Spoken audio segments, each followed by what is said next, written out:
नमः शिवाय। अथ श्री शिवताण्डवस्तोत्रम्। जटाटवीगलज्जलप्रवाह पावितस्थले गले वलम्ब्यलम्बिताम्बुजङ्गतुङ्गमालिकां डमड्डमड्डमड्डमड्डमन्निनादमड्डमर्वयं चकार चण्डताण्डवं तनोतु न शिव शिवं शिवं शिवम्। जटाकटाः सम्भ्रमं रमन्निलिम्पनिर्झरी विलोलवीचि वल्लरी विराजमानमूर्धनि धगज्जगज्जगज्ज्वलल्ललाटपट्टपावके किशोरचन्द्रशेखरे रतिप्रतिक्षणं मम। धराधरेन्द्र नन्दिनी विलास बन्धु बन्धुवर स्फुरद्दिगन्त सन्तति प्रमोदमान मानसे कृपाकटाक्ष धोरिणि निरुद्ध दुर्धरापदि क्वचित् दिगम्बरे मनो विनोदमेतु वस्तुनि। जटाभुजङ्ग पिङ्गल स्फुरत् फणामणि प्रभा कदम्ब कुङ्कुमद्रव प्रलप्ति दिग्वधूमुखे मदान्ध सिन्धुर स्फुरत् वगुत्तरीय मेदुरे मनो विनोद बुद्धतं बिभर्तु भूतभर्तरी। सहस्रलोचन प्रभित्य शेषलेख शेखर प्रसून धूलि धोरणी विधूसरां त्रिपीठ भूभुजङ्गराजमालया निबद्ध जाट जूटकं श्रिये चिराय जायतां चकोर बन्धुशेखर।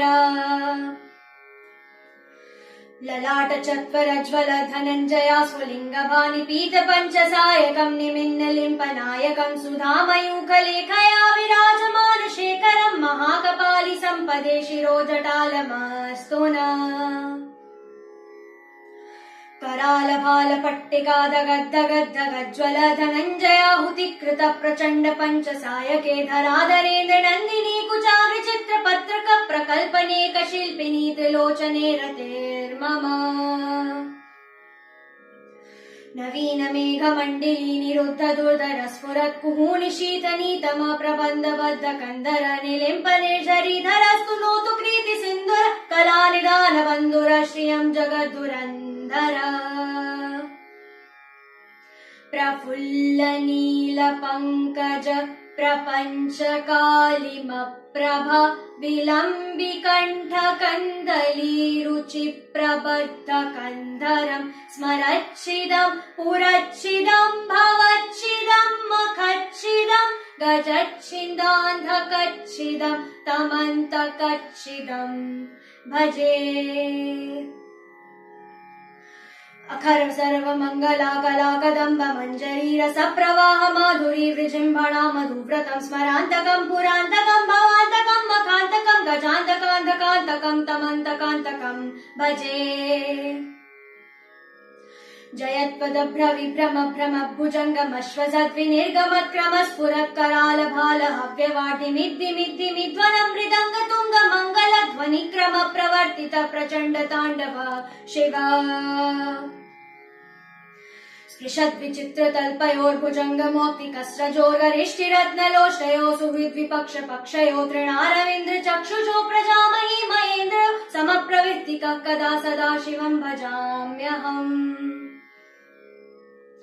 कदा निलिम्प निर्झरी निकुञ्ज कोटरे वसन् विमुक्त दुर्मति सदा शिरस्तमञ्जलि वहन् विमुक्त लोल लोचनो ललाम बाल लग्नक शिवेति मन्त्रमुच्चरन् कदा सुखी भवाम्यहम्। इदं हि नित्यमेव मुक्त मुक्तमोत्तमं स्तवं पठन् स्मरन् ब्रुवन् नरो विशुद्धमेति सन्ततं हरे गुरो सुभक्तिमाशु याति ज्ञानतागतिं विमोहनं हि देहिनां सुशङ्करस्य चिन्तनम्। पूजावसान समये दशवक्त्र गीतम् यः शम्भुपूजनं परं पठति प्रदोषे तस्य शिरां रथगजेन्द्र तुरङ्गयुक्तां लक्ष्मीं सदैव सुमुखीं प्रदाति शम्भु। इति श्रीरावणकृतं शिवताण्डवस्तोत्रं सम्पूर्णम्। धन्यवाद।